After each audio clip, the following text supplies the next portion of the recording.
Welcome to some One Piece action. If you're new to the channel, please give us a subscribe. And if you're a returning viewer and have not subscribed yet, please give us a subscribe. It definitely helps the channel grow. All right, so we just kind of had a fun idea. I feel like when in doubt, play Big Mom. It just seems to be the most complete yellow set. And anytime there's like, I mean, not every yellow leader, obviously you can't like Calgara, that would be weird, right? But like respectfully, anytime there's like a yellow leader, you could just use the Big Mom package and it just kind of, it's just the most well-rounded yellow package out there. And it's funny because this leader actually creates more viability for a lot of the old Big Mom cards, because a lot of the old Big Mom cards was bugging out. They were like, hey, draw your own life, draw your own life. How about no, I don't want to draw my own life. Like, why are you making me do this? This is crazy. So yeah. Oh man, we got rid of the Daifoku. So yeah, that's a draw too. You swing and you draw for leader ability.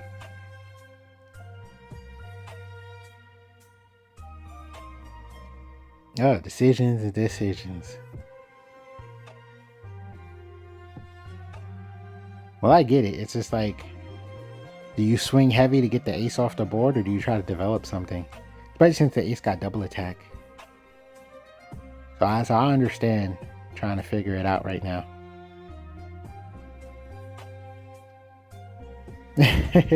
Okay, there we go. We committed to something. Well, we do have the 2 Ks available.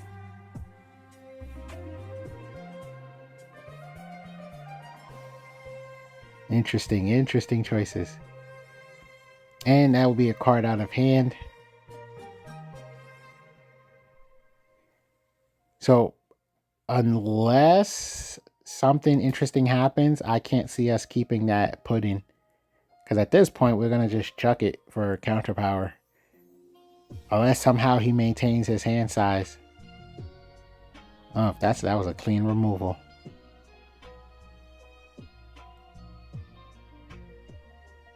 He should swing with both. It's too advantageous. So that should be a 2. Oh. Okay, well that's a fantastic play, to be honest.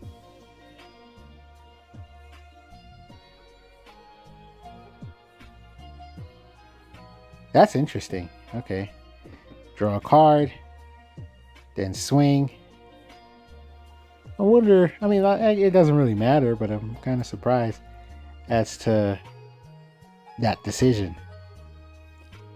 Now, this is what I think is pretty cool. The advantage that this Nami can get off of playing this Charlotte Linlin.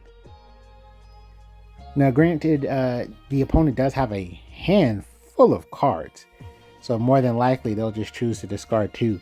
But this Linlin, if they ever, if they ever chuck a life, then you draw a card. So you end up gaining like insane value. Technically, you're essentially playing a card that just burns your opponent's life. Well, there's a card that does that, right? That's kind of funny. Or you make them chuck 2.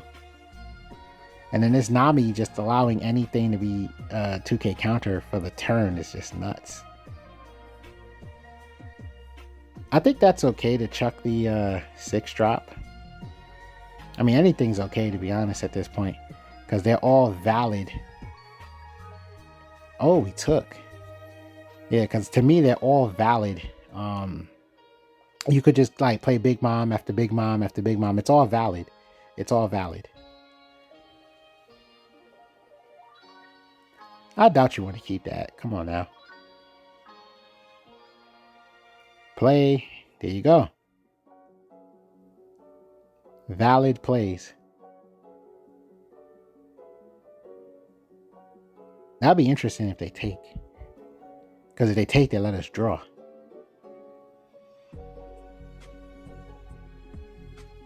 And then boom. Mess up your flow. Yeah, see, I think this Nami leader just really adds extra value to these the 6 and 7 drop Big Mom. I mean, it adds extra value to all these Big Mom cards, especially like the older ones. If you're brave enough to use the older Big Mom cards, you know, you got a guy who gets banished plus 1,000. You got Smoothie who becomes 7K. You know, you got all these things that just happens. Some board removers, some other things I just can't remember. So yeah, this Nami does something different for the original Big Mom package.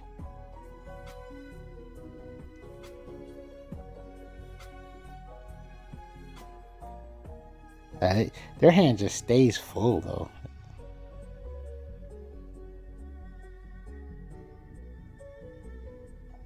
Are they gonna give that rush? Yeah, that's a play. I don't think we can protect. Minus 3K plus 3K.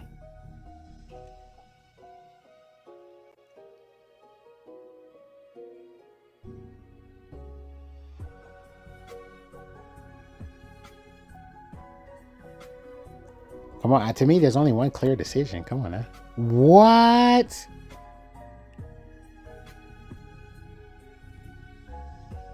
That's crazy. You should have went for the Big Mom. Like, come on, son. That's crazy. Oh, that was your decision. I get it. But if we counter out, yeah, that'll be the end of your turn. And now you have to deal with this harassment. Yeah, I mean, we still got the... Oh, that's right. Wapo gets to keep stuff. Wow. That's actually dangerous. It makes sense for you to do the 2 out your hand, but when you do the 2 out your hand, that's less counter power. Yep. So... yeah, that's kind of telling. No, you're not saving that. That's too much. Low key, I'm thinking put all that Dawn on Big Mom and just swing.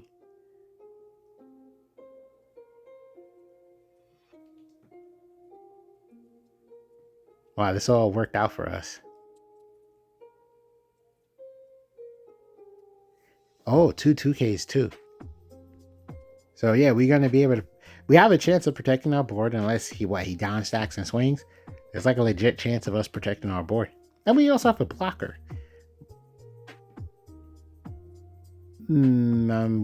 Okay, yeah, I'm guessing the blocker.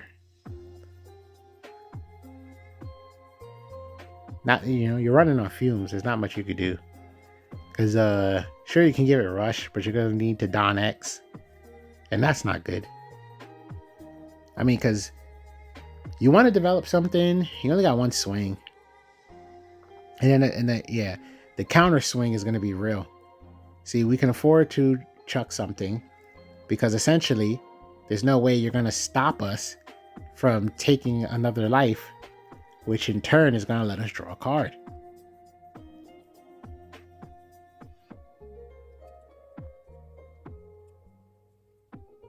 See?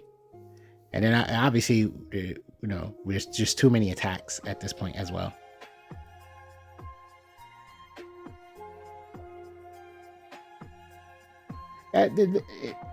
That Sanji is on the tougher end of the spectrum to build.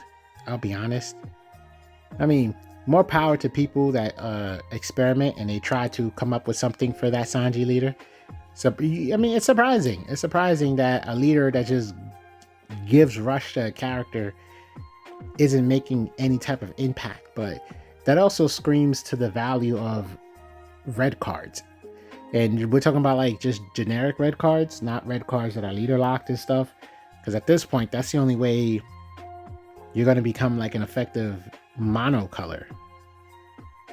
It's like, can you take it? Like, does your leader have okay, it's either your leader ability is really good or you have some good leader locked cards. Oh, split the swings. Okay, I see what's happening. Either we're drawing a card or you're losing a bunch of cards.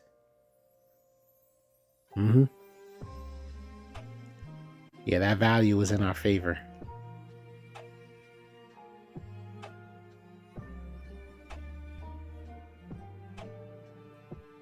Well, they got a handful of cards. Let's see if they do the same thing. Yeah.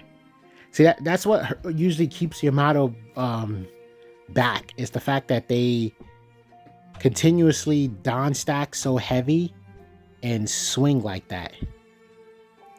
It's just a thing for Yamato players. Now they just lost another turn. No board developed. They're pretty much just losing out on another turn. What are we doing? What the heck? How come we didn't just develop a blocker?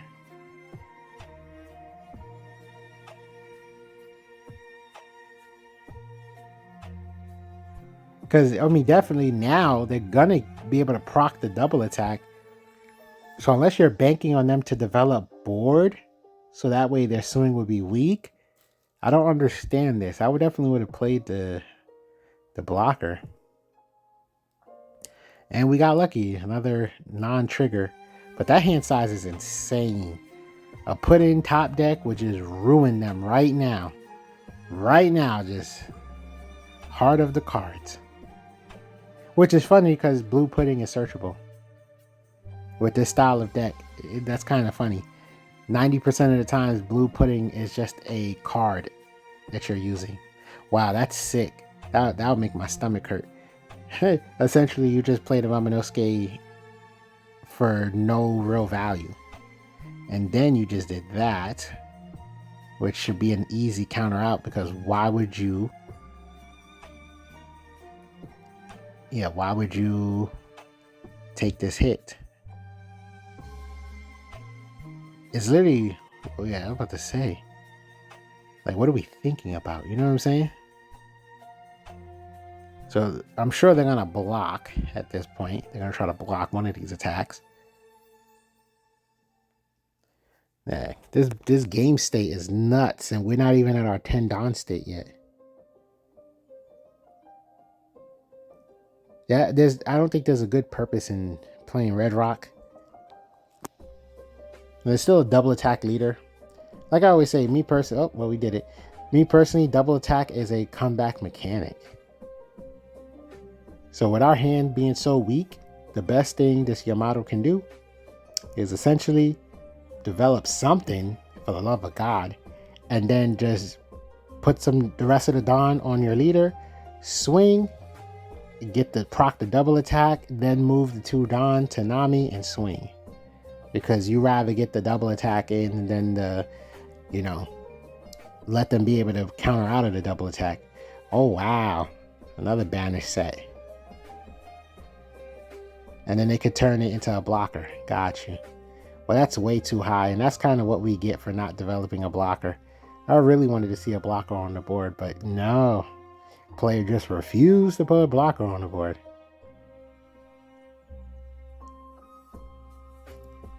My guess is to have a Peril Sparrow in play, maybe a blocker in play, and save a Peril to Chuck for counter power.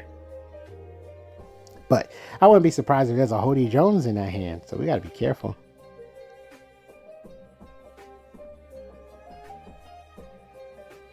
I just realized something. They didn't move any Don over. They should have moved the Don over to Izo and made them a blocker.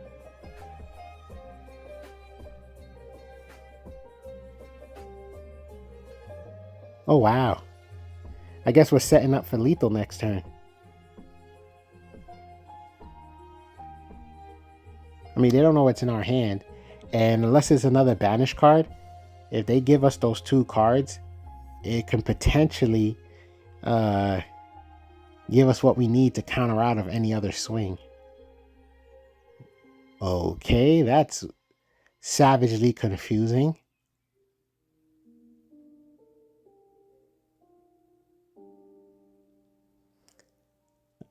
Is it only for Wano characters or what?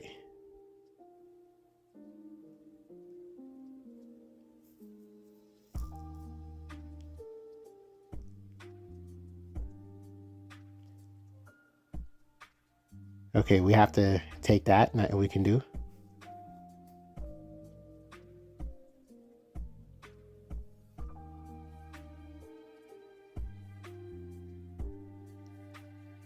I mean, the Sanji would be the better option. 2K is more than 1K.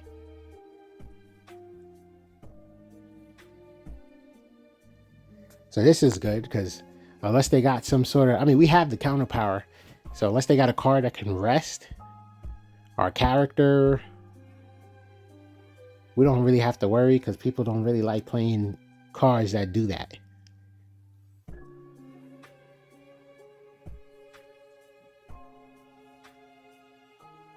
Yeah, they probably realize there's nothing much they got going for this turn.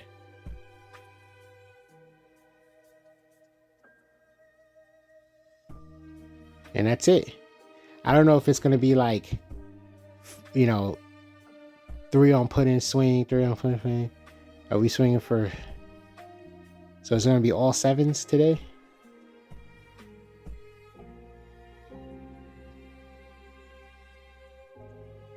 They might have to take that. Okay, we get to draw.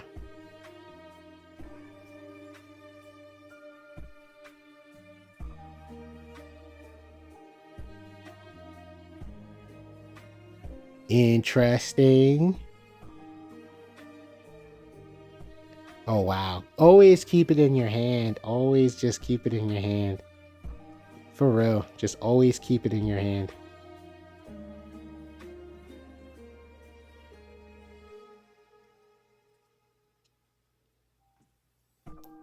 Yeah, nothing much you can do.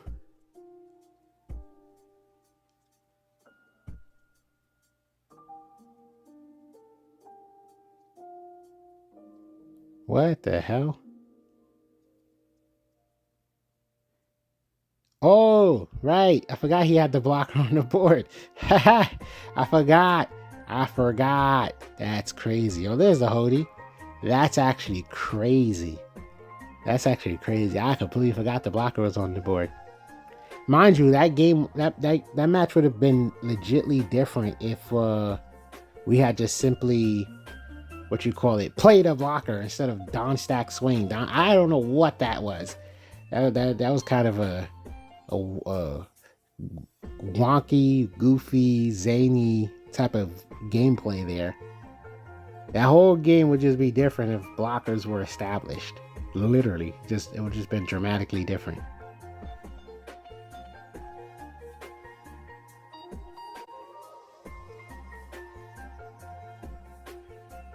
Can we see Daifoku hit the board, man? No love for a draw 2? Like, come on now. Oh, that's a good pluck. Respectfully, that's actually a good pluck. But, man, if we can... Well, I have a feeling Daifoku's going to get chucked. But if we can, like, legitly play the big rounds back to back to back to back, it's a problem. It's a problem. It's an honest problem. Well, that card is actually a problem, too. That Luffy.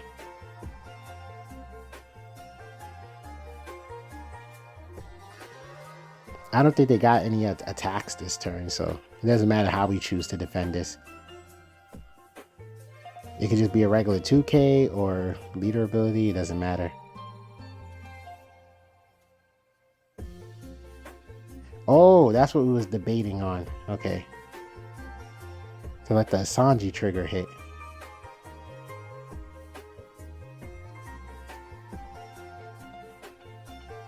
Yep. So long, Daifoku. For some reason, you just couldn't get developed. They really chucked a life. They must love the cards in their hand. That's crazy.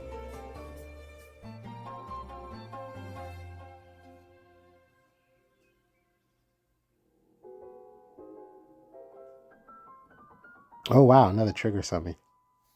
And we checked Daifoku again. Hilarious. 9K swing. Okay, we blocking that. So we got a blocker in our hand.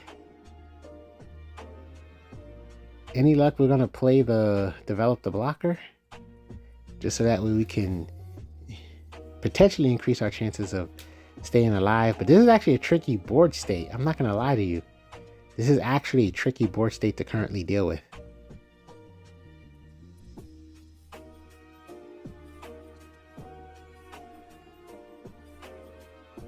Okay, they let that go quickly. I'm sure, yeah, I'm sure that was gonna get countered out. That's risky. Okay, they trash, which is what I would imagine they would have done.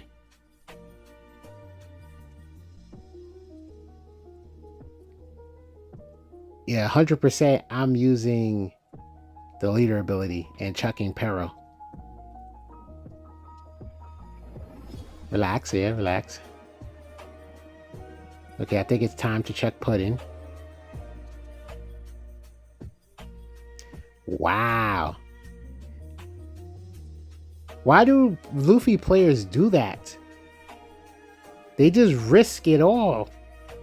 Your board state was more threatening than that 10 drop. I don't understand. It's a legit thing I've seen Luffy players continuously do. They'll have a threatening board state and then still drop that 10 drop and just reset that whole thing. Well, we got to be careful because they're just going to swing with the 10 drop. So we actually should counter out of this.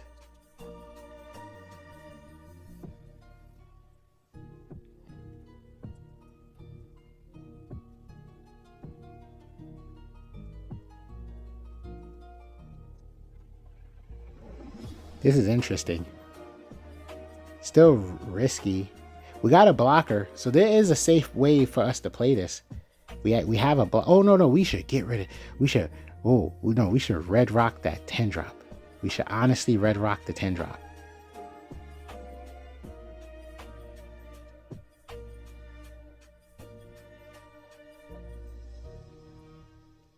So that should let us draw, right? Oh, they're checking if it's a trigger.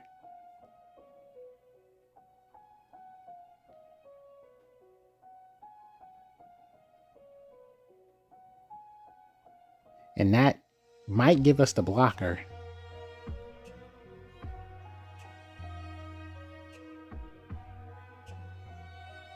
Okay, let's get that thing off the board. All right, so we're safe. We do have a reasonable amount of counter power with one life card. They blew up their Dons, so it's like, unless it's a rush Sanji, there's nothing much they really could do for this turn.